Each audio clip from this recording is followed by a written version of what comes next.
Hello, good day and welcome. I'll be answering NECO 2018 Chemistry Objective Past Question 24.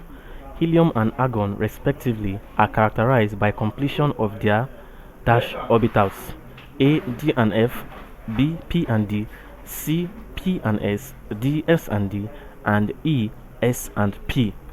Now, like we know, we have four orbitals. That's known four orbitals, which are the S, P, D, F.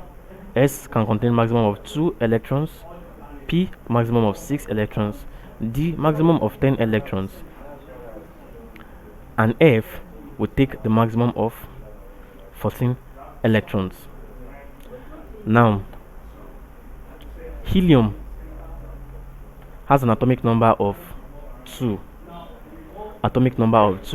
and therefore its s orbital is what is fully occupied. That is, its s orbital is completed by these 2 electrons. And like you know, helium and argon are what are rare gases. We call them rare gases or the noble gases. They belong to the group 8 or group 0, and this is because of their complete octet structure. Because of their complete octet structure, they do not undergo any chemical reaction. Now, like you see here now, the helium atom has 2 electrons, so therefore the s orbital is complete. Now for the argon has atomic number 18, and so therefore its s orbital is complete with 2, its p orbitals is complete with 6, and then its d orbitals is also complete with what? With 10, making it 18.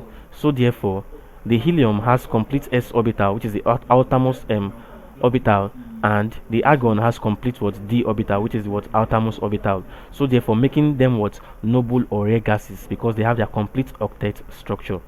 And so therefore we say for helium the s is complete, and for argon the d is complete. So the answer is S and D, and that is option D.